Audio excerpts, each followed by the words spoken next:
Welcome, Lena Waithe. Hey, I love you back. What up? I have been a fan of yours for such a long time, but there's an additional element of my fandom that has like increased over the past few years, and that has been your drip. Okay. Everything that you wear, like, you have become one of the most stylish individuals. Did you just decide one day you were just like, you know what? I'm gonna stunt on everybody. Yeah. I think it was a Thursday morning. I just said, no, this all stops. Stylish, black, lesbian, masculine presenting. We're gonna shut it down and change the world. That's exactly what you've done. That's exactly what you've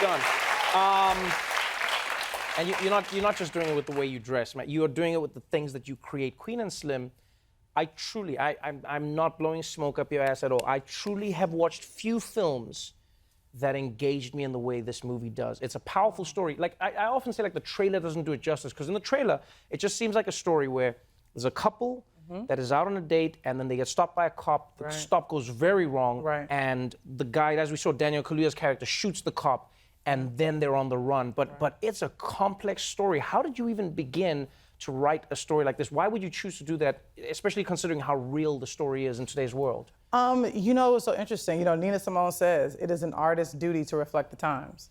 And these are the times in which we're living. It is open season on black bodies. And what I wanted to do, you know, there's a study that says if you're ever being held up at gunpoint, you should tell them personal things about yourself. You should say, I have a child. You should say, my mother is, you know, on her deathbed and I want to see her go. All those things, because what happens is the gunman now empathizes with you and now sees you as a human. It makes it more difficult for them to kill you. So I think with my art, I'm wondering if I can humanize black people enough, maybe they'll stop killing us. It's a powerful story for me because, you know, on the surface, a lot of people will think it's a story about black and white, but it's not a story about black and white. Like, you don't walk away from this movie going, oh, I'm angry at white people. You're like, no, I'm angry at the system that black people are exposed to. Absolutely. You know, like, there are white heroes in this movie. They're not centered, but there's like white people who are like trying to help. There's allies. There's so many complex layers to this. It's not an anti-cop movie either. Right, it's not anti-cop either, which is really interesting. Like, why was that important to you to show so many different layers, not just of like Americans of different races, but even different types of black people? Right, because I think there is no such thing as black and white. You know, there's so many shades of gray. Just the way, like, not all black people are a monolith, not all cops are the same. They wear the same uniform. You know, and so what that uniform represents to black people is very different, you know, and that it's very interesting because as a young person, you grow up and you see videos of the civil rights movement and you see young black students, you know, who are smart and interesting, doing sit-ins and protesting. They're being, like, dogs are sicked on them, fire hoses, like batons, and those are police officers doing that to them. Right. And then the next day they bring a police officer into the classroom and says, this is your friend, kids. If you ever need help, you call a police officer. So as a young black person, it was very confusing to me. And then now imagine being a young black person where you're seeing on the news black people being killed in their homes by police officers. So this relationship between police and particularly the black community has been fraught since the beginning of time. Right. And right now I just feel like it's an epidemic and no one's doing anything about it. And I think, to me, the idea of flipping the narrative in that what happens if not the black person gets killed and we mourn them and have that story. But what happens if they stop saying, okay, yeah, you can kill me? What happens if they stand up and say, no, I'm gonna live, I'm gonna survive? And how that narrative might make people uncomfortable. But that's the narrative I'm putting in front of people because that's my job as an artist. It is uncomfortable, but at the same time, it captured a complexity that I truly always enjoy in any storytelling, and that is the complexity of black joy and black pain. Absolutely. You know, because I often say to people, you know, like people will say, like, even on the Daily Show or anything, they'll be like, oh, but as black people, like, how do you laugh? How do you this? And I'm like, well, black people can't wait for everything to be right to laugh. Absolutely. You know what I mean? If black people are like, we'll laugh when things are perfect, black people will never laugh. Absolutely. You know what I'm saying? And in this film, that's what I want everyone to know about this movie. For me, I've been in few movies where one moment you are shocked and crying, and then the next moment you are laughing so hard, but like a real laugh. It's like real joy. It is, as you say, the grays. It's not just black and white. It's not just a movie about like black people are suffering. It's like, no, Black people are human beings. This is Right. what they experience, and joy is part of what they experience. Absolutely. The movie to me is a meditation on blackness. It's a love letter to black people, in that even in the midst of oppression, we find joy because we don't have a choice. You know, we live in a world where we still treat it like second-class citizens, even though we're walking on land that our ancestors helped build for free. And so that is also a very weird dichotomy. It's sort of like we should be treated like royalty in this country, but it's the opposite. And you know, and I think for me, the movie is something that everyone can come see because everyone should come experience what the world is like through our lens, you know, and we have final cut on this film. Everything you see, every look, every word, every glance was a purposeful decision made by myself and Melina. We didn't take any notes from white people on this one. There's no white gaze.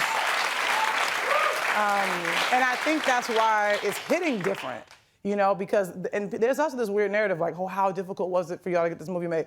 Man, the industry chased us. We were like Jesus Shuttleworth and he got game. They were like rolling out the red carpet, what do you need, da-da-da-da. And I was like, I'll need final cut. I want a fat budget. I want to shoot it and release it in the same year because this art is urgent. And I want to break a new actress and she has to be brown skinned. Let's talk about that. Let's talk about that before you leave. Right. You know, Melina Matsoukas, the phenomenal Melina Matsoukas. who is an amazing filmmaker. A lot of people know her work because of the Beyonce music video, you know, in she Lemonade. Did Formation. Right, she did Formation and all this. Insecure. And people loved her work and the way she displays not just the art, but black skin. Yeah. And I mean, only in the most recent years, people have realized, oh, a lot of lighting people in Hollywood don't know how to light the different tones of black skin, Correct. especially dark black skin. Right. In this movie, you've chosen your leads. It seems very specifically. Absolutely. You have dark-skinned black people who we Yes. don't often see leading films. Absolutely. You also have so many different shades of black, and the way it's lit is beautiful. It's like playing with all the tones. Why was that important for you? It was important because I think it's something we don't see.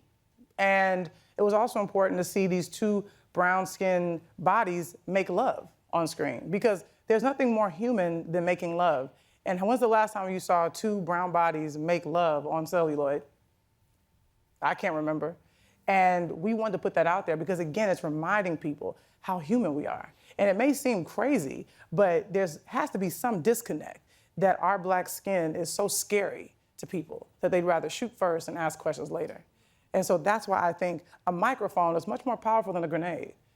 Our art tells us who we are. And I wanted this, you know, the thing about Gordon Parks, why he inspires me so much is because what he did was he captured America as it was. You know, one of my favorite photographs that he took was little black kids looking through a fence, seeing white kids playing joyfully on a playground. There's nothing more American than that. You know, there's a carefreeness that white people know that black people will never understand. And those are things that I really wanted to capture in the film. But at the same time, there's a joy. I mean, I love that James Baldwin said that a black smile can light up any room. And I believe that.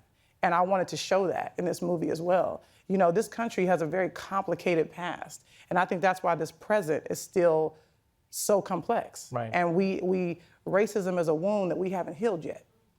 And I think through my art, I'm working through that trauma. Because to be black is beautiful, but it's also traumatizing.